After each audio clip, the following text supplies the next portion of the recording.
পর্যন্ত বিগড়ে গেছে। নূহ আলাইহিস সালাম আল্লাহর পয়গম্বর, ছেলে কাফের। লূত আলাইহিস সালাম আল্লাহর পয়গম্বর, স্ত্রী কাফের। আছে না? হেদায়েতের মালিক কে? দেখেন, ফেরাউন কাফের, স্ত্রী আসিয়া মুমিনা। সুবহানাল্লাহ বিহামদি। চিন্তা করা যায় হেদায়েত কত বড় নিয়ামত। ফেরাউন তাকে চাপ দিয়েছে, মানসিক ভাবে বলেছে আমার উপর ঈমান আনো, মূসা আলাইহিস সালামের উপর ঈমান ছেড়ে দাও, তাকে বাদ দাও, মূসা আলাইহিস সালামের আল্লাহর উপরে বিশ্বাস প্রত্যাহার করো। আসিয়া বলছি তোমার উপর ঈমান আনবো, তুমি যে কেমন খোদা আমার চাইতে ভালো তো কেউ জানে না, আমি তোমারে খোদা বলে মানি না। ফেরাউন বলল, লোক লস্করকে ডেকে বলল, এরে নিয়ে যাও, এদেরকে তক্তার মধ্যে লোহাগুলি ফুটায় দিয়া সেই লোহার উপরে ভুট করে শোয়ায় দাও, আর চতুর্দিক থেকে মারতে থাকো, পিটাইতে থাকো, লোহাগুলি শরীরে ফুটতে থাকুক, তার চিল্লানির আওয়াজ যেন আমি সিংহাসনে বসে শুনতে পাই। আল্লাহর এই বান্দিকে তক্তার উপরে হাজার লোহা পিটাইয়া তক্তা উল্টায় দিয়েছে, লোহাগুলি কি হয়েছে? খাড়া হয়ে গেছে। ওর উপরে ভুট করে শোয়াইয়া পিটানো শুরু হয়েছে। হযরতে আসিয়া প্রাণ ভিক্ষা চাইলেন না। কোরআনে কারীমে রব্বুল আলামিন বলেন, হযরতে আসিয়া কাঁদতে লাগলেন আর বলতে লাগলেন, রব্বুল আলামিন, আমি জালিমের জুলমের মধ্যে পড়েছি, আয় আল্লাহ তাআলা এই জুলুম থেকে, ফেরাউন এবং তার সাথী সঙ্গীদের জুলুম থেকে আমারে বাঁচাও, আর তোমার কাছে জান্নাতের ভিতরে আমার জন্য একটা ঘর বানাইয়া দিও, আমাকে ঈমানের মউত দিও। রব্বুল আলামিন ফেরেশতাদেরকে অর্ডার করলেন, আমার ফেরেশতারা আসমানের দরওয়াজাগুলি খুলে দাও, আমার আসিয়া যেন আমার জান্নাত দেখে তার রূহ যেন জান্নাতের দিকে পারওয়াজ করতে পারে। হেদায়েত আল্লাহ যারে দেন, আগুনের উপরে দাঁড়িয়ে সে আগুনের অগ্নি পরীক্ষা দিয়ে হেদায়েতের উপরে টিকে থাকে, আর কপালে যার নাই হেদায়েত থেকে বিগড়ে যায়। এই জন্য আল্লাহর কাছে এই দোয়া করতে হবে, রব্বানা লা তুজিগ কুলুবানা বা'দা ইয হাদাইতানা ওয়া হাব লানা মিন লাদুনকা রাহমাতান ইন্নাকা আনতাল ওয়াহ্হাব। জিজ্ঞেস করবেন, কে জিজ্ঞেস করবেন? বান্দাকে আল্লাহ, আল্লাহ নিজে বান্দাকে জিজ্ঞেস করবেন। বান্দার ভয় কলিজা গলার কাছে চলে আসবে, আবার মৃত্যুর মতো ভয় সৃষ্টি হয়ে যাবে, কাঁদতে কাঁদতে অস্থির হয়ে যাবে, বলবে আল্লাহ আমি তো করে ফেলেছি, আমি তোমার কাছে মাপ চাই, আমাকে ক্ষমা করে দাও। বান্দার এই হয়রানি আর পেরেশানি দেখে আল্লাহ রাব্বুল আলামিন বলবেন, বান্দা যাও, চলে যাও, আমার জান্নাতে চলে যাও, আমি তোমার মাফ করে দিলাম। এই জন্য নবীজি শিখাইছেন, দোয়া করো, আল্লাহর কাছে দোয়া করো, আল্লাহুম্মা হাসিবনি হিসাবান ইয়াসীরা। পড়েন, আল্লাহুম্মা হাসিবনি হিসাবান ইয়াসীরা।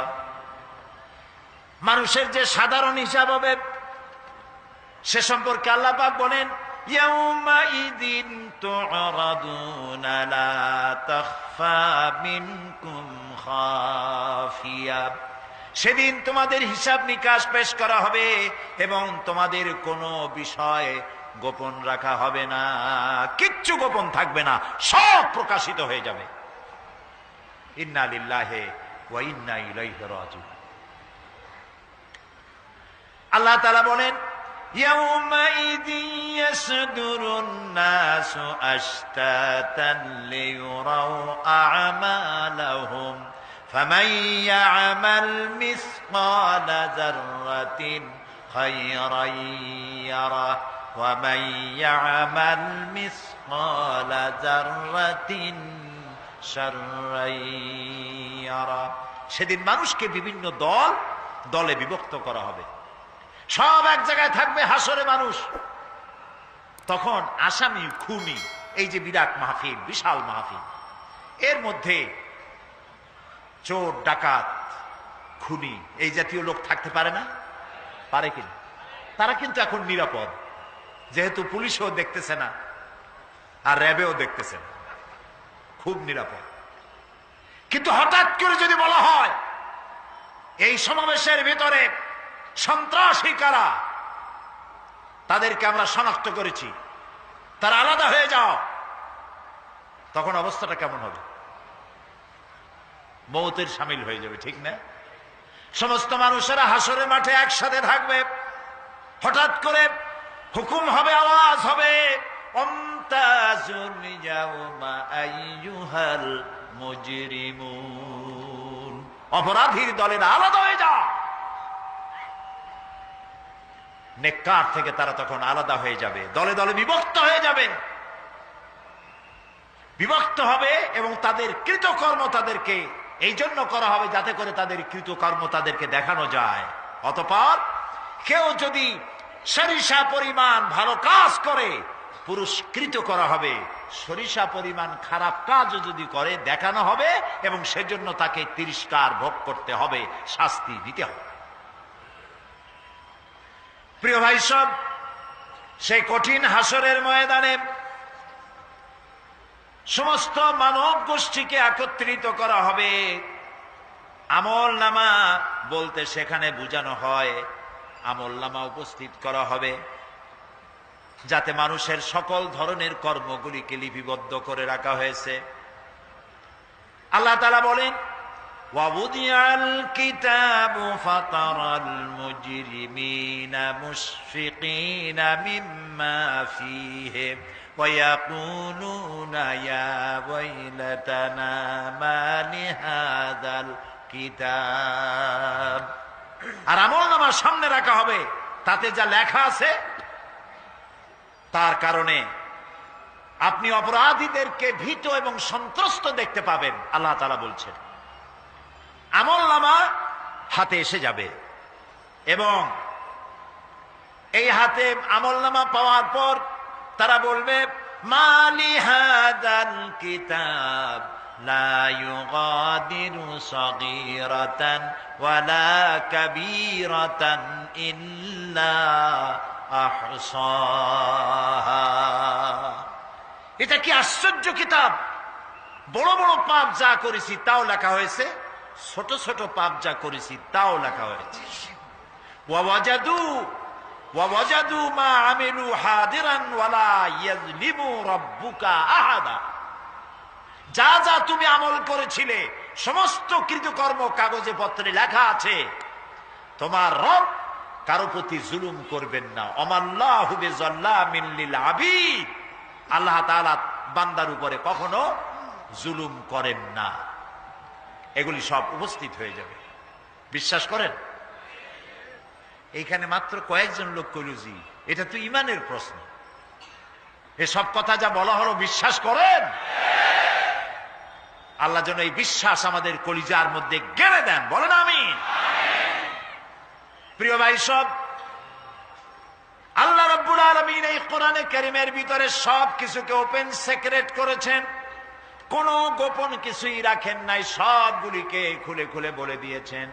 আল্লাহ তাআলা বলেন, ওয়া কুল্লা ইনসানিন আলজামনাহু তাইরাহু ফি উনুকি ওয়া নুখরিজু লাহু ইয়াওমাল কিয়ামাতি কিতাবান ইয়ালকাহু মানশুরা। ওয়া কুল্লা ইনসানিন আলজামনাহু তাইরাহু ফি উনুকি, আমি প্রত্যেক মানুষকে, মানুষের কর্মকে তার গ্রীবা লগ্ন করে দিয়েছি। এই যে গলা, গলা, এই গলার কাছে একটা ঘুটলির মতো, একটা সিম কার্ডের মতো এইখানে আমি রেখে দিয়েছি। কোথায়? কোন গলায়? কে বলতেছেন এ কথা? এই ঘুটলির ভিতরে তুমি যা করতেছো সব লিপিবদ্ধ হচ্ছে। সুবহানাল্লাহ বলেন। এখন বলতে পারেন অদৃশ্য এই ঘুটলি, এটা তো দেখি না, এটা কে বলতেছেন? আমি কিন্তু দেখতে পাচ্ছি না। আপনারা দেখেন নাকি? কেউ দেখেন না। হাত দিয়ে ধরে দেখেন, পান নাকি? ধরাও যায় না, দেখাও যায় না। আল্লাহ বলছেন আছে, তাহলে বিশ্বাস করতে হবে। এর ভিতরে সব রেকর্ড হয়ে যাচ্ছে। আপনি বলবেন এতটুকুন ঘুটনির মধ্যে, তাবিজের মধ্যে আমার সারা জীবনের সব কথার সব কাজ ঢোকে কেমনে? কেমনে লেখা হয়? তাহলে পাল্টা প্রশ্ন করি, আপনার মোবাইলের সিম কার্ডে এত ফোন নাম্বার, এত ইমেল, এত কি বলে, এত টেক্সট, এত কিছু, আপনার আরো কি জানি আছে, মেসেজ দেওয়াটা হাবিজাবি আছে না, অনেক কিছু খুশি সুদ্ধা, এগুলো কেমনে হয়? ছোট্ট একটা সিম কার্ডের মধ্যে কেমনে হয়? শত শত টেলিফোন নাম্বারের মধ্যে ঢুকে যায়। আমার একটা টেলিফোন দিয়ে মোবাইল দিল, কোথা থেকে দিল? লিসবন। কোথায়? কি আন্দাজে কয় অস্ট্রেলিয়া? লিসবন হচ্ছে পর্তুগালের রাজধানী। পর্তুগালের রাজধানী, সেখানে প্রোগ্রাম ছিল, ওরা আমাকে একটা মোবাইল দিল। এটি যে কত ফাংশন আল্লাহ ভালো জানে, আমি এখনো শিখতে পারি নাই এত ফাংশন, এতটুকু একটা মোবাইলের মধ্যে। কম্পিউটার, কম্পিউটারের ছোট্ট একটা মাইক্রোচিপ যন্ত্র, যে কম্পিউটার ব্যবহার করা এখন বাচ্চা ছেলেপেলেরাও জানে। এটা একটা পৃথিবীর বিস্ময়। এই কম্পিউটার, আপনি যান ব্যাংকে, কম্পিউটারের ছোট্ট সেই মাইক্রোচিপসের মধ্যে সারা চট্টগ্রামের সমস্ত মানুষের টাকা লেনদেন, ট্রানজেকশন, এর যা কিছু আপনি করেছেন সব কিছুর হিসাব এখানে রয়েছে, আছে না? তাহলে এতটুকুন একটা মাইক্রোচিপসের মধ্যে এত সহস্র কোটি কোটি টাকার হিসাবপত্র, লেনদেন, এই ছোট্ট জিনিসের মধ্যে ঢুকাবার মতো জ্ঞান মানুষের মাথায় দিছে কে? বলেন কে? সেই আল্লাহই তো গলায় ঝুলায় রাখছে। তাহলে এটা সম্ভব না? সম্ভব কি না? সম্ভব। এখন এই কথাগুলি বলে আল্লাহ মানুষের ক্ষতি করছেন না উপকার করছেন? উপকার করেছেন। এইটা যদি আমার বিশ্বাসে থাকে যে আমার গলার কাছে এরকম একটা সিম কার্ড আছে, একটা সিম আছে মোবাইলের মতো, এটা মনে করেন মোবাইলের একটা সিম গলায় ঝুলানো আছে, এটা সব উঠতেছে, যা বলেন তাই ওঠে, যা করেন তাই ওখানে লেখা হয়। সুবহানাল্লাহ। এই বিশ্বাস যদি আমার হয়, আমি ভালো মানুষ হয়ে যেতে পারবো। সুবহানাল্লাহ বলে। আমি খারাপ কাজ করতেই পারবো না। এই জন্য আল্লাহ পরকালের এই কথাগুলি কোরআনে কারীমের মধ্যে এত বেশি করে বলেছেন। মানুষের চরিত্রবান হওয়ার জন্য আল্লাহর ভয়, পরকালে বিশ্বাস, এর থেকে বড় ওষুধ পৃথিবীতে আর নাই। সব লেখা হচ্ছে। মানুষ বিশ্বাস করে না, এ হলো মূল কথা। যতক্ষণ মাহফিলে থাকে কেমন লাগে? এই যে বসে আছেন ঘন্টার পর ঘন্টা, কেমন লাগে? কোন বেহেশতের মতো। বাড়ির কথা মনে আছে? এখন বউর কথা মনে ওঠে? ছেলে মেয়ের কথা মনে ওঠে? সুবহানাল্লাহ কইতে ইচ্ছা করে না? মাজালিসুল ইলম হিয়া রাউদাতুম মিন রিয়াদিল জান্নাহ। এখানে ইলম আলোচনা করা হচ্ছে, কোরআন আলোচনা করা হচ্ছে। এটা তো রজব আলী প্যারেড ময়দান নয়, এটা জান্নাতের টুকরা হয়ে গিয়েছে। বেহেশতের বাগানে বসে আছেন। বেহেশতে মানুষেরা দুনিয়ার কথা চিন্তা করবে না। দুনিয়া কি? এটা একটা পায়খানা। এখানে আসছিল ওই পায়খানা করার জন্য, এটা পায়খানা। আর মানুষেরা পায়খানা সাজাবার কাজে ব্যস্ত আছে, আসল ঘর ভুলে গেছে। আসল ঘর কোনটা? প্রিয় ভাই, সব মানুষ বোঝে না, ভুলে যায়। সিগারেটের প্রত্যেকটা প্যাকেটে লেখা থাকে ইহা স্বাস্থ্যের জন্য ক্ষতিকর, তারপরেও কি টানা টানে দেখছেন? বিশ্বাস করেন না, গা সওয়া হয়ে গেছে। এই আমলনামা তৈরি হচ্ছে, হঠাৎ করে কিয়ামতে বানায় দেওয়া হবে না। আপনার আমার বডির সাথে লাগানো ওই সিম কার্ডে সব লেখা হয়ে যাচ্ছে। কিয়ামতের দিন এগুলি হাতে দেওয়া হবে, আর আল্লাহ তাআলা বলবেন, ইকরা কিতাবাকা কাফা বিনাফসিকাল ইয়াউমা আলাইকা হাসিবা। ইকরা কিতাবাক, তাকে বলা হবে এবার তুমি পড়ো। কাফা বিনাফসিকাল ইয়াউমা আলাইকা হাসিবা, তোমার এই কিতাব পড়ো, আর তোমার এই হিসাব গ্রহণ করার জন্য কিতাবটা ভালো করে পড়ো। তোমার নিজের হিসাব নেওয়ার জন্য তুমি নিজেই যথেষ্ট। তুমি দোজখে যাবা না বেহেশতে যাবা, তুমি নিজেই সিদ্ধান্ত নাও কোথায় যাবা। তোমার নিজের কি করছিলা এখন তুমি দেখো। এই জন্য আমি বলি মাঝে মধ্যে আমরা এখন হিসাব করতে পারি এখানে বসিয়া আমাদের কি হওয়া উচিত। ছোটবেলার কথা মনে আছে? নাই, মনে নাই? এই যে স্কুল থেকে পলাইছিলেন, তারপরে 2 দিন পর স্কুলে গিয়ে হাজির হয়েছেন, মাস্টার জিজ্ঞেস করলো গতকাল আসো নাই কেন? তখন বললেন মা বলেছেন আমার নাকি পেটে ব্যথা হয়েছিল। এইসব স্কুল ফাঁকি দেওয়া, মার খাওয়া, মানুষের বাড়ির লিচু খাইতে গিয়ে চুরি করিয়া কিল খাওয়া, এইসব ছোট ছোট কথা মনে পড়লে এখনো হাসি পায়। এসব কথা মনে আছে না? ছোট ছোট কথা, ছোট ছোট কথাগুলি যদি মনে থাকে তাহলে কোন হোটেলে, কোন বাগানে, কোথায় কোন পাপ করেছেন তা মনে নাই? এখন নিজে হিসাব করেন জায়গা কোথায় হওয়া উচিত, পাপ করেছেন কত, ভালো কাজ করেছেন কত, নিজে হিসাব করে দেখেন কোন দিকে যাবেন। আমরা নিজেরাই যথেষ্ট হিসাবের জন্য। আল্লাহ তাই বলবেন কিয়ামতের দিন, ইকরা কিতাবা, তোমার কিতাব তুমি পড়ো, তোমার হিসাব নেওয়ার জন্য তুমিই যথেষ্ট। আহারে, আল্লাহ রাব্বুল আলামিন বলেন ওয়া আশরাকাতিল আরদু বিনুরি রাব্বিহা ওয়া বুদিআল কিতাবু ওয়া জিআআ বিন নাবিয়্যিনা ওয়াশ শুহাদাআ বাইনাহুম বিল হক ওয়া হুম লা ইউযলামুন। পৃথিবী তার রবের নূরের ঝলকানিতে উদ্ভাসিত হবে। সুবহানাল্লাহ, সুবহানাল্লাহ। আল্লাহর নূরের ঝলকানিতে গোটা পৃথিবী উদ্ভাসিত হয়ে যাবে। আমলনামা তুলে ধরা হবে, পয়গম্বর এবং সাক্ষীগণকে হাজির করা হবে এবং সকলের প্রতি সুবিচার করা হবে, তাদের কারো প্রতি জুলুম করা হবে না। আল্লাহ গ্যারান্টি দিচ্ছেন কারো প্রতি জুলুম করা হবে না। সুতরাং হে মানুষেরা, ইয়া আইয়ুহাল ইনসানু ইন্নাকা কাদিহুন ইলা রাব্বিকা কাদহান ফামুলাকি। হে মানুষ, তোমার পালনকর্তা পর্যন্ত পৌঁছতে তোমাকে অনেক কষ্ট করতে হবে, এরপর তুমি তার সাক্ষাৎ পাবে। কিয়ামতে তোমার সাক্ষাৎ হবে। কাজেই তোমার নিজের আমলকে সুন্দর করে আমলকে তৈরি করে নাও। فَأَمَّا مَنْ أُوتِيَ كِتَابَهُ بِيَمِينِهِ فَسَوْفَ يُحَاسَبُ حِسَابًا يَسِيرًا وَيَنْقَلِبُ إِلَى أَهْلِهِ مسرورا। সুবহানাল্লাহ, সুবহানাল্লাহ। যার ডান হাতে আমলনামা দেওয়া হবে, কিয়ামতের দিন আমলনামাগুলি উড়িয়ে দেওয়া হবে ইমানদারের সামনের থেকে কোন হাতে, আর বেঈমানের পিছন থেকে বাম হাতে। এই আমলনামা যখন যার ডান হাতে আমলনামা পৌঁছে যাবে, তার হিসাব নিকাশ সহজ হয়ে যাবে। আমলনামা হাতে করে আনন্দ চিত্তে সে আপন পরিবারের সঙ্গে মিলিত হতে পারবে। সুবহানাল্লাহ। আল্লাহ কিয়ামতের দিন দয়া করে আমাদের আমলনামা আমাদের ডান হাতে দিয়ে দিও।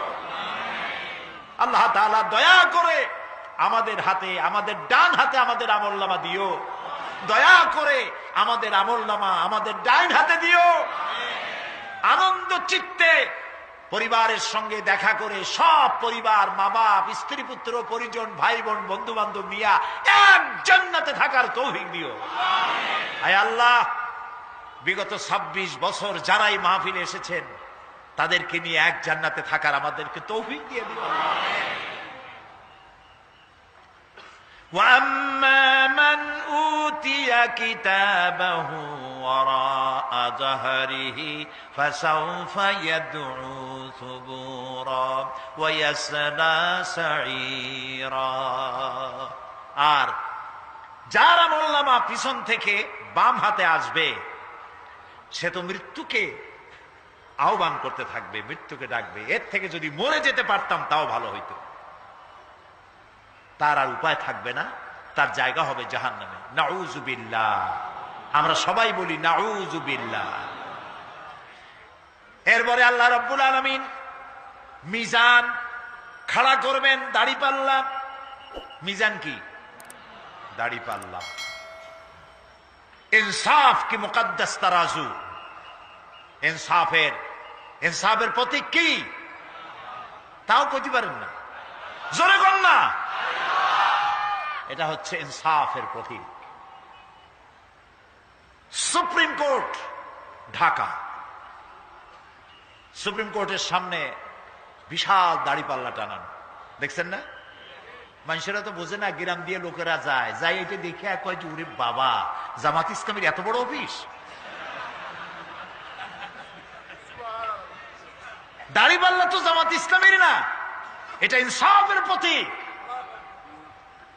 তারা ক্ষমতায় গেলে ইনসাফ করবে, এটা বুঝাবার জন্য এই প্রতীককে গ্রহণ করেছে। আল্লাহ যেন ইনসাফ করার তৌফিক দিয়ে দেয়। বলুন আমিন, জোরে বলেন আমিন। কিয়ামতের দিন এই দাড়িপাল্লা মিজান আল্লাহ তাআলা প্রতিষ্ঠিত করবেন, এবং এই মিজানে যার পুণ্য পাল্লা ভারী হবে সে কৃতকার্য, আর যার পাল্লা হালকা হবে আহা সব শেষ। আল্লাহ রাব্বুল আলামিন বলেন, وَنَضَعُ الْمَوَازِينَ الْقِسْطَ لِيَوْمِ الْقِيَامَةِ فَلَا تُظْلَمُ نَفْسٌ شَيْئًا وَإِنْ كَانَ مِثْقَالَ حَبَّةٍ مِّنْ خَرْدَلٍ أَتَيْنَا بِهَا وَكَفَى بِنَا حَاسِبِينَ। আমি কিয়ামতের দিন ন্যায় বিচারের মানদণ্ড স্থাপন করব, তখন কারো প্রতি অবিচার করা হবে না। যদি কোনো আমল সরিষার দানা পরিমাণ হয় আমি তা হাজির করব। সুবহানাল্লাহ, সুবহানাল্লাহ।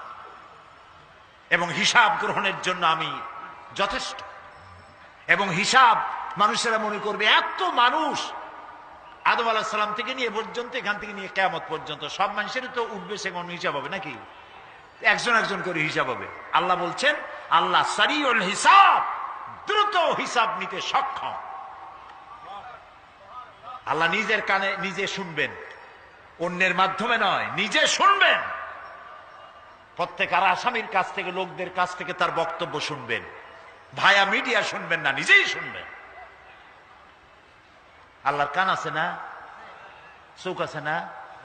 লোকেরা এই যে বইপত্রে লেখে আল্লাহ হচ্ছে নিরাকার, কত বড় বাজে কথা। আল্লাহ নিরাকার, আমরা এমন এক আল্লাহর ইবাদত করি তিনি আমাদের কিছু শুনতে পান না, কান টান নাই, তিনি আমাদের কিছু দেখতে পান না। এরকম নাকি আল্লাহ তাআলা? আল্লাহ তাআলা কোরআন শরীফে বলেছেন আল্লাহর হাত, আল্লাহর পা, আল্লাহর চোখ, আল্লাহর মুখ। তবে এগুলি কি রকম? আল্লাহর হাত, পা, চোখ কেমন, আকারটা কেমন? এর একটাই জবাব। কয়টা জবাব? জোরে বলেন। একটাই জবাব, আল্লাহর যেমন হওয়া উচিত তেমন। সুবহানাল্লাহ বলে, সুবহানাল্লাহ বলে। এর থেকে আর কোনো জবাব নাই, এই একটাই জবাব, আল্লাহর যেমন হওয়া উচিত ঠিক তেমন। লাইসা কামিসলিহি শাইউন, আল্লাহর অনুরূপ, আল্লাহর মতো আকাশেও কিছু নাই, জমিনেও কিছু নাই। এটা আমাদের ঈমান, এটা আমাদের কি? ঈমান। সুতরাং তিনি জুলুম করবেন না এবং হিসাব নিবেন, আর যথার্থ হিসাব নিবেন। সেখানে কারো প্রতি কোনো জুলুম করা হবে না। ومن خفت موازينه فأولئك الذين خسروا أنفسهم بما كانوا بآياتنا يظلمون।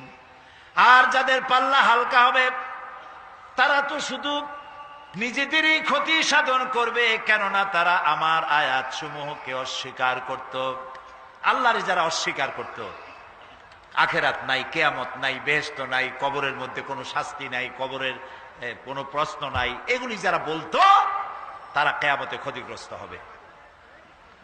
এখন কিয়ামতের দিন মিজান আমরা হালকা করতে চাই না ভারী করতে চাই? জবাব চাই। কি করবেন?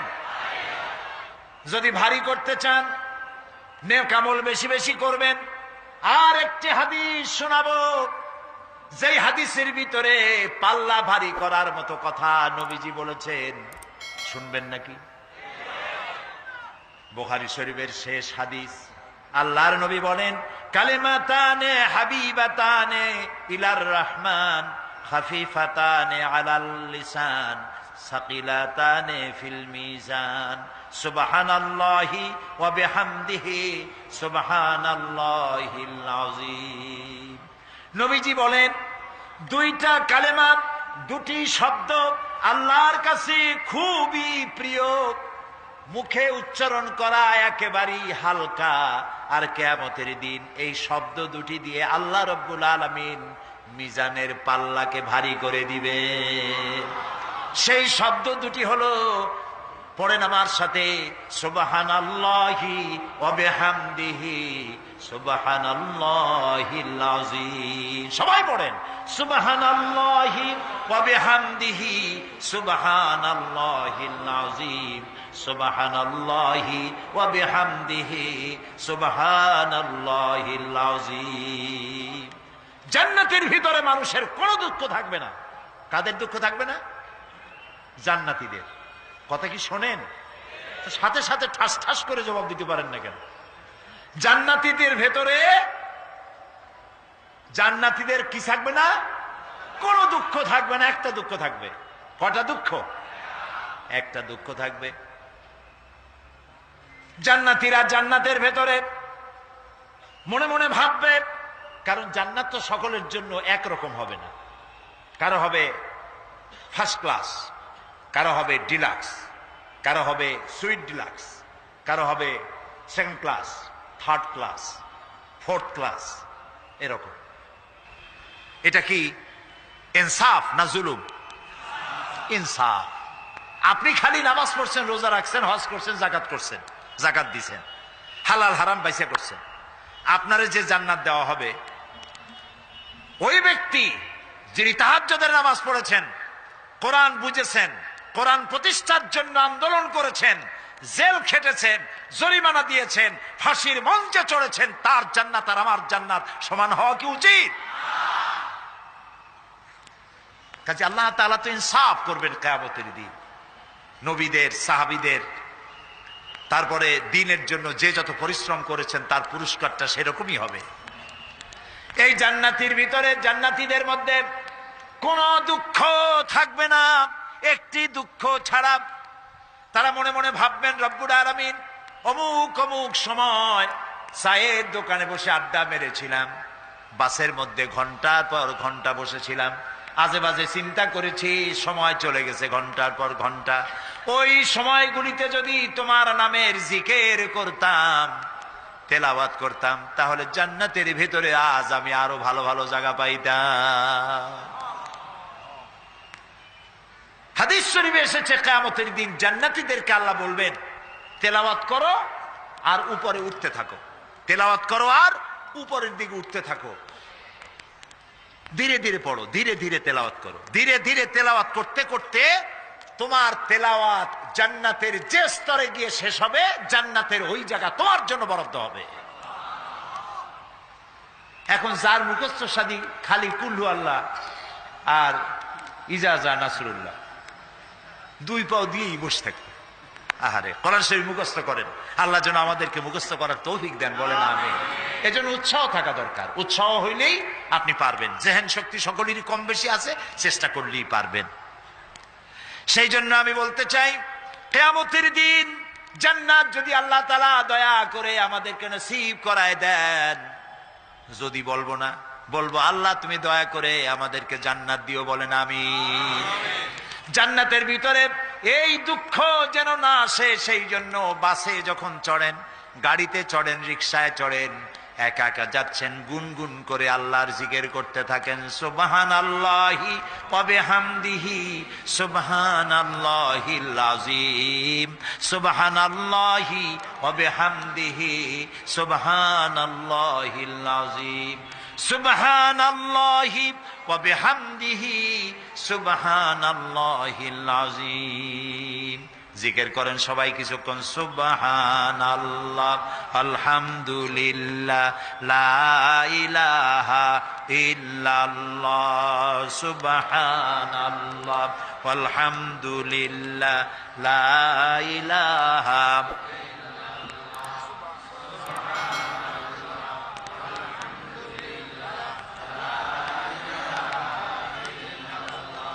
ভালো লাগে না?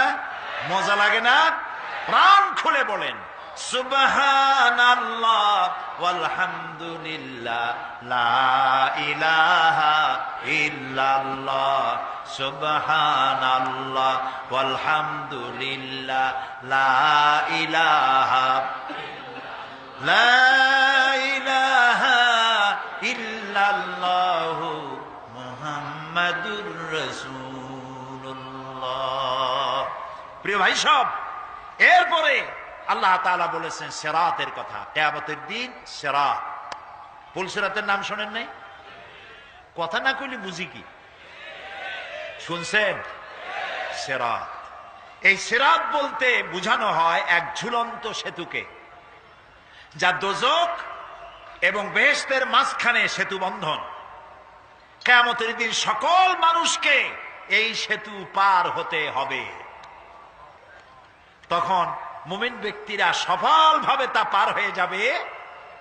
আর এ কাজে ব্যর্থ হবে সে, যে ব্যক্তি ব্যর্থ হবে সে জাহান্নামে নিক্ষিপ্ত হবে। আল্লাহ আল্লাহ আল্লাহ। আল্লাহ রাব্বুল আলামিন বলেন ওয়া ইম মিনকুম ইল্লা ওয়ারিদুহা কানা আলা রাব্বিকা হাতমান মাকদিয়া সুম্মা নুনাজ্জিল্লাযীনা ইত্তাকাও ওয়া নাযারুয যালিমিনা ফীহা জিসিয়া। তোমাদের মধ্যে সকলেই তা পার হবে। এটা আপনার রবের ফয়সালা, আপনার আল্লাহর ফয়সালা। এরপর আমি খোদা বিরুদ্ধের উদ্ধার করব, আর জালিমদেরকে সেখানে নত জন অবস্থায় ছেড়ে দেব, মানে জাহান্নামের মধ্যে নিক্ষিপ্ত হবে, আর ঈমানদারেরা পার হয়ে চলে যাবে। সুবহানাল্লাহ।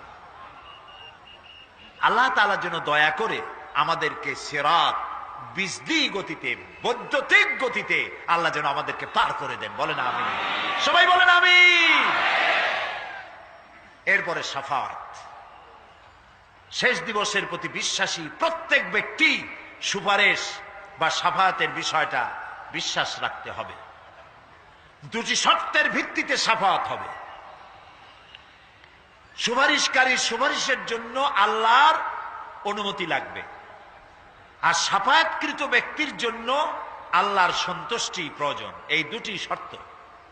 প্রথম শর্তের প্রতি ইঙ্গিত করে আল্লাহ তাআলা বলেছেন, যেটা আমরা আয়াতুল কুরসির মধ্যে পড়ি, মান যাল্লাযী ইয়াশফাউ ইনদাহু ইল্লা বিইজনিহি।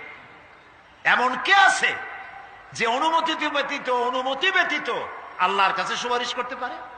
আছে কেউ? কেউ নেই। একথা মনেই করবেন না যে কোনো পীর সাহেবের কাছে মুরিদ হইছেন।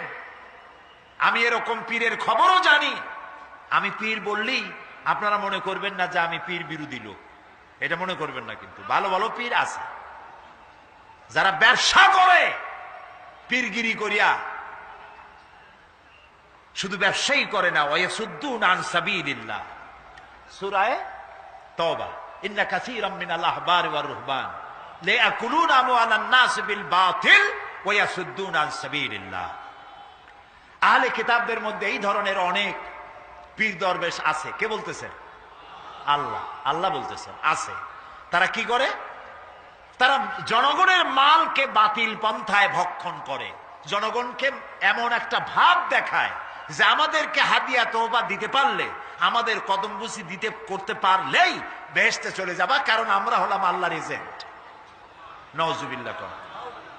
পাও দুইখান আগেই বাইর করে রাখে যাতে লোকেরা কিছু একটা করতে পারে। হায় হায়, এদূর জনগণের মাল খাইয়া যদি পেটে তেল মাইখা, নাবিতে তেল টেল মাইখা ডেকে যদি থাকতো চুপ করে, তাও ভালো হইতো। আল্লাহ কয় যে এই পর্যন্ত থাকে না, ওয়ায়াসুদ্দুনা আন সাবিলিল্লাহ, আল্লাহর দ্বীন প্রতিষ্ঠার পথে তারা বাধা দেয়। ও রাকিদা খারাপ, ওর এই খারাপ, ওর তাই খারাপ, ওইখানে যাইও না। আল্লাহরে পাইতে হইলে আমার বাড়ি আসো, আমার কাছে মুরিদ হও। আমি ছাড়া ইসলাম কোন জায়গায় নাই। নাউজুবিল্লাহ, সব খারাপ। মানে ইসলাম যেন একটা মনোপলি বিজনেস। এটি হচ্ছে একটা ঘিয়ের দোকানের মতো। আমার দোকানেই কেবল ঘাটি ঘি পাওয়া যায়, আর খাঁটি ঘি কোনো জায়গায় পাওয়া যায় না। এই ধরনের শয়তানি কথা বলার কোনো সুযোগ ইসলামে নাই। সুতরাং আপনারা একথা মনেই করবেন না যে কোনো পীর সাহেব আপনাকে সুপারিশ করতে পারবেন, এই বিশ্বাস বদ্ধমূল যেন না থাকে। ওটি শর্তাধীন, হইতেও পারে, নাও হইতে পারে। এমনও তো হতে পারে আপনার পীরে কে সুপারিশ করে তাই কিয়ামতের দিন তিনি হয়রান হয়ে যাবেন। এমনও হতে পারে, না পারে না? পারে কি না? সেই জন্য এটা ভরসাই করবেন না। কেউ কেউ আবার দুই পীরের কাছে মুরিদ হয়, ধারণা এই দুইজনের কাছে মুরিদ হয়েছি, দুইজনে দুই হাত ধরিয়া কিয়ামতে এরকম করে মেরে দিবে, আমি জান্নাতের বারান্দায় গিয়ে বসবো। জান্নাত তোমার মামু বাড়ির বারান্দা। এত সহজ, এত সহজ। নবীরা কানতে কানতে হয়রান হয়ে গিয়েছে। নবী করিম সাল্লাল্লাহু আলাইহি ওয়াসাল্লাম তাহাজ্জুদের নামাজ সামান্য সময় ঘুমাইয়া নামাজ শুরু করে দিতেন। সূরা বাকারা শেষ, আলে ইমরান শেষ, সূরা নিসা শেষ, মায়েদা শেষ, আরাফ শেষ। সাহাবায়ে কেরাম মনে করতেন রাসূল বুঝিয়ে এই নামাজের রুকুতে আর যাবেন না, ফজর হয়ে যাবে এক রাকাতে। যখন রুকুতে যেতেন মনে হতো আর উঠবেন না, যখন সেজদায় যেতেন মনে হতো ইন্তেকাল করেছেন।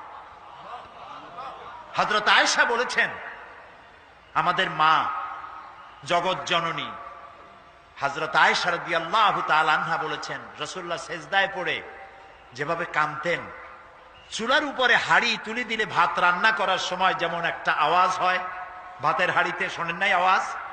রাসূলুল্লাহর কলিজার ভেতর থেকে কান্নার গুমরে আওয়াজ এভাবে উত্থিত হতো। সকাল বেলায় জুতা পায়ে পড়তে পারতেন না, পাও মোবারক ফুলে বড় হয়ে যেত। বেহেশত এত সহজ। প্রিয় ভাই সব, মান যাল্লাযী ইয়াশফাউ ইনদাহু ইল্লা বিইজনি, কার ক্ষমতা আছে আল্লাহর পারমিশন ছাড়া কথা বলে, সুপারিশ করে? আল্লাহ রাব্বুল আলামিন সুপারিশ করার জন্য যাকে পারমিশন দিবেন আর যার জন্য দিবেন মাত্র সেই ব্যক্তি শুধু তার জন্যই সুপারিশ করতে পারবে, নিজের ইচ্ছা মতো কারোর জন্য সুপারিশ করতে পারবে না। আমাদের জাতির পিতা নাম কি? সব সময় মনে রাখবেন, আদৌ ভুলবেন না। এই প্রশ্নে কোনো আপোষ নয়। জাতির পিতা কে? হযরত ইব্রাহিম আলাইহিস সালাম কিয়ামতের দিন আল্লাহ রাব্বুল আলামিনের দরবারে ফরিয়াদ করবেন, রব্বুল আলামিন আমার আব্বাজানের জন্য সুপারিশ করি, তুমি দয়া করে তাকে জাহান্নাম থেকে বাঁচায়া দাও। রব্বুল আলামিন বলবেন, ইব্রাহিম তোমার এই সুপারিশ মঞ্জুর হলো না। ইব্রাহিম আলাইহিস সালামের সুপারিশ মঞ্জুর হবে না। আল্লাহ তাআলা বলবেন, ইব্রাহিম আজর তোমার পিতা হতে পারে, কিন্তু আমার খলিলকে আগুনে ফেলার ষড়যন্ত্রে লিপ্ত ছিল, আমি তারে ক্ষমা করব না। নবী করিম সাল্লাল্লাহু আলাইহি ওয়াসাল্লামকে প্রশ্ন করা হয়েছে, রাসূল আপনার মা বাপের অবস্থা কি হবে? রাসূলুল্লাহ বলেছেন, কিয়ামতের দিন আমি আমার মা বাপের কোনো উপকারে আসব না। রাসূলুল্লাহ কাঁদতেছিলেন, সাহাবায়ে কেরাম কাঁদতেছিলেন। বিষয়টা এত সহজ নয়। দ্বিতীয় শর্ত হলো ওয়ালা ইয়াশফাউনা ইল্লা লিমান ইরতাদা ওয়া হুম মিন খাশিয়াতিহি মুশফিকুন। আল্লাহ তাআলা যার প্রতি সন্তুষ্ট তারা কেবল তার জন্যই সুপারিশ করতে পারবে। বস্তুত সেদিন তারা আল্লাহর ভয় সকলেই ভীত সন্ত্রস্ত থাকবে। কি এর সুপারিশ? ভয়ের চোটে থাকবে, অস্থির। সব পয়গম্বর নফসি নফসি বলে চিল্লাবে, বলবে আল্লাহ আমারে বাঁচাও, আমারে বাঁচাও। মুসা আলাইহিস সালাম, নূহ আলাইহিস সালাম, ইব্রাহিম আলাইহিস সালাম, ইয়াকুব আলাইহিস সালাম, সব নবীরা কানবেন, বলল আল্লাহ আমারে বাঁচাও, আমারে বাঁচাও। সেই দিন মাত্র এক ব্যক্তি উম্মতের জন্য কাঁদবেন, সুপারিশ করতে পারবেন, উম্মতের জন্য কাঁদবেন, তার নাম বিশ্বনবী মুহাম্মাদুর রাসূলুল্লাহ সাল্লাল্লাহু আলাইহি ওয়াসাল্লাম। এই জন্য নবীর কিয়ামতের দিন তিনি যেন আমাদের সুপারিশ করেন, এজন্য আল্লাহর দরবারে আমাদের দোয়া করতে হবে, আল্লাহ তাআলা নবীর সুপারিশ আমাদের জন্য তুমি নসিব করে দাও। হ্যাঁ আল্লাহ তাআলা, কিয়ামতের দিন তোমার নবী আমাদেরকে যেন উম্মত বলে পরিচয় দেয়। এই জন্য কারোর উপর ভরসা টরসা করবেন না, নিজের আমলটা ভালো করে গঠন করেন। আল্লাহ তাআলা কোরআন শরীফে বলেছেন, ইয়া আইয়ুহাল্লাযীনা আমানু আবতাগু ইলাইহিল ওয়াসিলা, হে বিশ্বাসীরা তোমরা ওসিলা তালাশ করো। এইটার একটা ভুল অর্থ করেছে লোকেরা, তারা বলেছে ওসিলা তালাশ করো মানে পীর ধরো। আবার বলে কি, যার পীর নাই তার পীর শয়তান। নাউযু বিল্লাহ। তাহলে ইমাম আবু হানিফা রাহমাতুল্লাহ আলাইহির পীর কে? ইমাম শাফির পীর কে? সাহাবায়ে কেরামদের পীর কে? কাজে এই সমস্ত বেয়াদবি কথা আদৌ বলা উচিত নয়, এগুলি বেয়াদবিপূর্ণ কথা।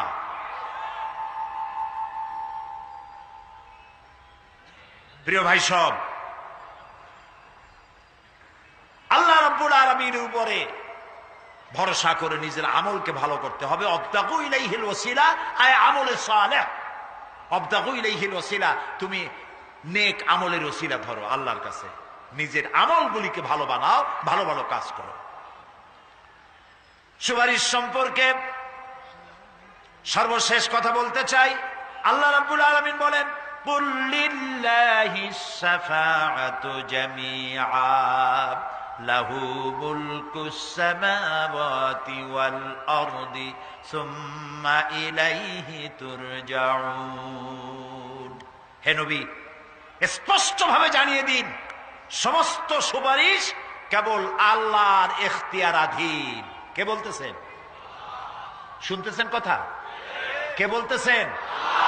আবার শোনাই, আল্লাহ তাআলা বলছেন, কুল লিল্লাহিস শাফাআতু জামিআ। বলে দিন হে নবী, সুপারিশের সমস্ত ব্যাপারটি কেবলমাত্র আল্লাহর ইখতিয়ারাধীন। আসমান এবং জমিনে তারই সাম্রাজ্য বিস্তৃত, অতঃপর তারই কাছে তোমাদের সকলকে ফিরে যেতে হবে। সুপারিশের মালিক কেউ নয়, আল্লাহ নিজেই। তিনি যাকে পারমিশন দিবেন, যার জন্য পারমিশন দিবেন, তাছাড়া আর কোনো উপায় নেই। প্রিয় ভাই সব, এতক্ষণ যে আলোচনা করলাম এর দ্বারা প্রমাণিত হলো এ দুনিয়া ক্ষণস্থায়ী এবং আখিরাত চিরস্থায়ী। সুবহানাল্লাহ বলবেন না? এ দুনিয়া কি আর আখিরাত কি? চিরস্থায়ী। দুনিয়ার মহব্বত, আমরা কোনটারে মহব্বত করি, আখিরাত না দুনিয়া? কোন বলতে লজ্জা করে? দুনিয়ারে ভালোবাসি বেশি, এতে কোনো সন্দেহ আছে? নবীজি বলেছেন, লাউ কানা লিইবনি আদামা ওয়াদিম মিন যাহাবিন লাহাব্বা ইয়াকুনা লাহু সানিন। যদি একটা আদম সন্তানকে যদি একটা মাঠ ভরে সোনা দেওয়া হয়, সে ব্যক্তি বলবে, আল্লাহ আমারে যদি আরো একটা মাঠ ভরে সোনা দিতে ভালো হইতো। নবীজি বলেন, আদম সন্তানের পেট কবরের মাটি ছাড়া কোনো কিছু দিয়া ভরবে না। এই দুনিয়ার পিছনে দৌড়ায় কোনো লাভ নাই। এক শায়ের বলেছেন, না গুল আপনা না খার আপনা না জানেম বাগে বা আপনা, না গুল আপনা না খার আপনা না জানেম বাগে বা আপনা, আহ কিস গুলশান মে বানায়া हमने आशिया अपना। না গুল আপনা না খার আপনা, এ ফুলও আমার নয়, ও কাটাও আমার নয়। না জালেম বাগে বা আপনা, না আমার এই ফুলের বাগানটা আমার, ফুলের বাগানও আমার না, ফুলও আমার না, এমনকি ফুলের কাটাটাও আমার না। আহ কিস গুলশান মে বানায়া हमने आशिया अपना। আহারে কি ফুল বাগানে আমার বাড়ি বানাইলাম, এর তো কিছুই আমার না, সবই তো পর। মরে দেখেন কেউ আপনার আপন নয়। ছেলে পেলে গুলি ছোট্ট ছোট্ট বাচ্চা যাদের কোলে না নিলে আপনি শান্তি পান না, ওই বাচ্চাও বলবে মা আব্বার কাছে আমার নিও না, আমার ভয় করে। রাত্রে যদি মরেন, একা একই স্ত্রীও আপনার মৃত্যু লাশ নিয়ে আপনার কাছে থাকতে পারবে না। কি নিষ্ঠুর এই পৃথিবী! এই পৃথিবীকে আমরা ভালোবাসছি, মহব্বত করতেছি, এই পৃথিবীর জন্য সব করি, চুরি ডাকাতি জেনা ব্যভিচার মিথ্যা কথা, ক্ষমতায় যাওয়ার জন্য পাগল। ভাঙ্গো মারো, চুরি করো, ডাকাতি করো, শয়তানি বদমাশি সমানে করছে মানুষ। এই পৃথিবী এক পরস্ত্রী, পরমা সুন্দরী নারী, পরের যতই সুন্দরী স্ত্রী হোক তার দিকে তাকায় থাকে কোনো লাভ আছে? তাও কইতে পারলেন না। কোন লাভ আছে? এ লাভ কি? ওর তো বিয়ে হয়ে গেছে। অবিবাহিত হইতো তাহলে প্রস্তাব দিয়ে দেখতেন আপনার কপালে আছে কি নাই। বিয়ে হয়ে গেছে। এই পৃথিবী এক পরমা সুন্দরী পরের স্ত্রী, এটার প্রতি ভালোবাসা করে কোনো লাভ নাই। এটারে কেউ খাইতে পারে না, ও সবাই রে খায়। ঠিক তো কইছেন, হয়তো বোঝেন নাই। এই পৃথিবীর 1 ইঞ্চি মাটির জন্য দেখেন না শহরে কি করে, বাড়ির পাশে বাড়ি উঠাইছে, 1টা ইঞ্চি জমিন ছাড়বে না। হায় হায়! আর একজনের রাস্তা পাক আর না পাক, জমিন ছাড়বো না। অন্যের জমিন দখল করায় কি মজা পায়! হায় হায়! অন্যের জমিন নেওয়ার জন্য পাগল হয়ে যায় মানুষ। দুনিয়াকে ভালোবাসে। 1 কাঠা জমির জন্য, 1 আঙ্গুল জমিনের জন্য মামলা মোকদ্দমা, জজ কোর্ট, হাইকোর্ট, সুপ্রিম কোর্ট, তারপরেও ছাড়ে না। ঠিক না? এই জমিনটা এত ভালোবাসলেন, এত মামলা মোকদ্দমা করলেন, এই জমিনের 1 ইঞ্চিও খেতে পারবেন না, বরং মরিয়া দেখেন জমিন হা করে আপনাকে গিলে ফেলে দেবে। আপনার হাড্ডি গুড্ডি গুস্ত সুদ্ধা মিশে যাবে এই মাটিতে। পৃথিবীকে ভালোবাসে কোনো লাভ নাই। স্ত্রী পুত্র পরিজন যার যতটুকু পাওনা দিবেন, ভালোবাসবেন, কিন্তু মূল ভালোবাসা কলিজাটা ভরা থাকবে আল্লাহর জন্য। কার জন্য? স্ত্রীর ভালোবাসা স্ত্রীকে দিবেন, মায়ের শ্রদ্ধা, বাপের শ্রদ্ধা, সন্তানের ভালোবাসা আলাদাভাবে দিবেন। আর সব থেকে যিনি ভালোবাসা পাওয়ার দাবিদার, তার জন্য রাতের বেলায় জাগুন, সিজদা দিয়ে কাঁদতে থাকুন। এই চোখ দুটা কে দিছে? এই জিহ্বা কে দিছে? এই কান কে দিয়েছেন? এই সুন্দর শরীর কে দিয়েছেন? বলার তৌফিক, শোনার তৌফিক কে দিয়েছেন? এই হক আদায় করতে গভীর রাত্রে জাগতে হবে, পাইকারি দরে ঘুমায়েন না। একটু জাগুন, শেষ রাত্রে উঠুন, শেষ রাত্রে জেগে প্রেম করুন আল্লাহর সাথে। প্রেম কি ঢোল পিটায় করা যায়? ইনকিলাব, সংগ্রাম, এইসব পত্রিকায় বিশাল হেডিং দিয়ে কেউ প্রেম করে? বিজ্ঞাপন দিয়া, টেলিভিশনে বিজ্ঞাপন দিয়ে প্রেম করে? প্রেম করে কিভাবে? গোপনে। আর মিলিত হয় নির্জনে। সবচাইতে বড় প্রেমিক হবে নিজে হতে হবে, আর আল্লাহকে সব থেকে বেশি ভালোবাসা দিতে হবে। সেজন্য আল্লাহ রাব্বুল আলামিন বলেছেন প্রেম করার জন্য কিছুটা নির্জনতা প্রয়োজন। এজন্য দিনের আলোতে ওয়াজআলনান নাহারা মাআশা, দিন বানাইছি রুজি রোজগার করার জন্য। ওয়াজআলনাল লাইলা লিবাসা, আর রাত বানাইছি শান্তির বাহন হিসাবে, আচ্ছাদন। সূর্যের আলোর ঝলকানি চলে গেছে, আলোর তীব্রতার নাই। গোটা পৃথিবীর উপরে আমি একটা কালো চাদর দিয়া ঢেকে দিলাম রাতের আধার, আর একেবারে অন্ধকার না করে আকাশে ডিম লাইটের মতো করে কতগুলি তারা জ্বালাইয়া দিলাম। এখন কেউ জেগে নাই, সব ঘুমানো। আমার প্রেমিক কে আছো? ওঠো, উজু করে সেজদায় পড়ে যাও, সেজদায় পড়ে যাও, কান্দো, গুনাহ মাপ চাও, যা করেছ মাপ চাও। তুমি গুনাহ করেছ আর আমি মাফ করার মালিক। ইন্নাল্লাহা ইয়াগফিরুয যুনুবা জামিআ, সব মাফ করে দেব, গুনাহগুলি নেকি দিয়া বদলায় দেব। আমার কাছে কাঁদো, চোখের পানি ফেলো। প্রিয় ভাই সব, রাতে জাগতে শিখুন। রাসূলুল্লাহ বলেছেন ওর থেকে ভালো স্বামী আর দুনিয়ায় নাই। কে বলেছেন? রাসূলুল্লাহ বলেছেন, ওর থেকে ভালো স্বামী আর দুনিয়ায় নাই, যে গভীর রাত্রে নিজে জেগে তাহাজ্জুদের রুজু করে নিজের বউরে উঠায়, বউ উঠতে চায় না, পানি এনে বউয়ের মুখের উপরে ছিটায় দেয়, ওঠো বিবি একসাথে তাহাজ্জুদের নামাজ পড়ি। রাসূলুল্লাহ বলেছেন, ওর থেকে ভালো বউ পৃথিবীতে আর নাই, যে বউ রাতের বেলায় ঘুমের থেকে জেগে তাহাজ্জুদের উযু করে, স্বামীরে উঠাইতে চেষ্টা করে, ওঠে না, উযুর পানি স্বামীর চেহারায় ছিটায় দেয় আর বলে, স্বামী ওঠো একসাথে তাহাজ্জুদের নামাজ পড়ি। এই পৃথিবীতে আমাদের ভালোবাসা যেন শেষ না হয়, এক জান্নাতে যেন থাকতে পারি। কাঁদো, ওঠো। গভীর রাত্রে তাহাজ্জুদের নামাজ পড়ে মাথাটা নিচু করে গুনগুন করে গাইতে থাকে, নিয়া আল্লাহু পড়ে, নিয়া আল্লাহু ইয়া রহমানু ইয়া রহিমু ইয়া হাইয়ু ইয়া কাইয়ুম। প্রাণ দিয়া বলেন, ইয়া আল্লাহু ইয়া রহমানু ইয়া রহিমু ইয়া হাইয়ু ইয়া কাইয়ুম, ইয়া আল্লাহু ইয়া রহমানু ইয়া রহিমু ইয়া হাইয়ু ইয়া কাইয়ুম। তাহাজ্জুদের নামাজ পড়ে এভাবে আল্লাহরে ডাকে দেখেন, চোখ দিয়া পানির বন্যা নেমে আসে, যদি ঈমান একটুও থাকে। এই কান্না, নবীজি বলেছেন, জাহান্নামের ভয়তে আমার সাথে না ভরমানি করেছে, এই শরমে পড়ে বান্দা যখন চোখ দিয়া পানি ছেড়ে দেয়, ওই চোখের পানি নাকের অর্ধেক আসতে না আসতে আমি আমার বান্দারে মাফ করে দেই। আল্লাহু আকবার।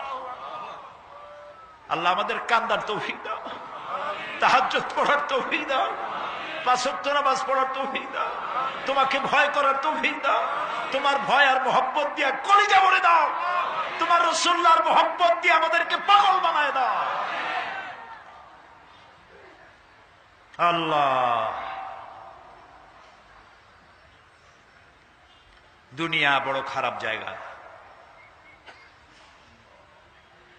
এই দুনিয়ায় আল্লাহর কাছে সৌন্দর্য চাইতে হবে দুনিয়ার, কিন্তু দুনিয়াকে স্থায়ী মোহব্বত করা যাবে না। প্রিয় ভাই সব, আপনি যদি লন্ডনে যান, আমেরিকায় যান, কোনোদিন যান নাই, যাইতে হলে এখান থেকে টেলিফোন করেন, ওখানে বন্ধু বান্ধব আছে নাকি।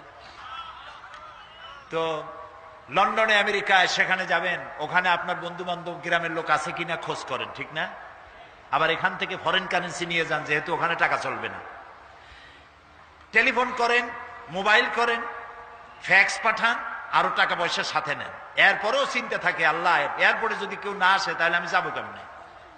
এরপরে যাওয়ার সময় আবার বলে দেন যে, ভাই আমি কিন্তু আসতেছি, লন্ডন কোনোদিন আসি নাই, তুমি কিন্তু এয়ারপোর্টে থাকো। একটা বিদেশে যাওয়ার জন্য এত প্রস্তুতি নেন, তো সব জায়গায় বন্ধু বান্ধব কেউ না কেউ তো আছে, কিন্তু আমরা এমন একটা দেশে যাব যেখানে কেউ নাই, ফরেন কারেন্সি চলে না, গ্রামের লোক নাই, বাবা নাই, বন্ধু নাই, মা নাই, কেউ নাই। যিনি রিসিভ করবেন, যার সাহায্যের কাঙ্গাল, বদামল করে তার শত্রু বানায় রাখছি, বন্ধু বানাইতে পারি নাই, তাহলে কি জবাব হবে কিয়ামতে? কি হবে কবরে? কি হবে উপায়? এই জন্যে প্রিয় ভাইয়েরা আমার, দুনিয়ার সঙ্গে মহব্বত কমায় দিয়া আখিরাতের মহব্বত বেশি করে করতে হবে। আর দুনিয়ায় যতদিন বেঁচে আছি ততদিন নেক আমল করে মানুষের সাথে সদাচরণ করতে হবে। আল্লাহ তাআলা বলেছেন, লাইসাল বিররা আন তুওয়াল্লু ওয়াজুহাকুম কিবালাল মাশরিকি ওয়াল মাগরিবি ওয়ালাকিন্নাল বিররা মান আমানা বিল্লাহি ওয়াল ইয়াউমিল আখির। পূর্ব এবং পশ্চিমে কতবার তুমি মাথা ঝুঁকাইছো, এটাই কিন্তু তোমার জন্য কল্যাণ। এর মধ্যে কল্যাণ নিহিত নয়। তার মানে কি? আপনি কত সেজদা আল্লাহরে দিলেন, কত মানুষ তো আছে সেজদা দিতে দিতে কপালে কালো দাগ হয়ে গেছে, আছে না?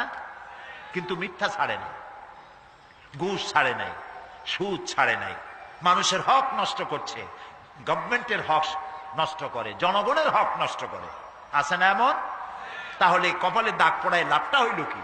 এই জন্যই আল্লাহ বলছেন কপালটা, চেহারাটা কোন দিকে ঘুরাইলা, পূব দিকে না পশ্চিম দিকে, এটার উপরে কল্যাণ নিহিত নয়। প্রকৃত কল্যাণ, প্রকৃত ঈমান, প্রকৃত নেকি কাজ হচ্ছে আল্লাহরে বিশ্বাস করে জীবন পরিচালনা এবং পরকালকে বিশ্বাস করা। আল্লাহ যেন সেই বিশ্বাসে আমাদেরকে ধনী বানায় দেন। আমরা বলি আমিন।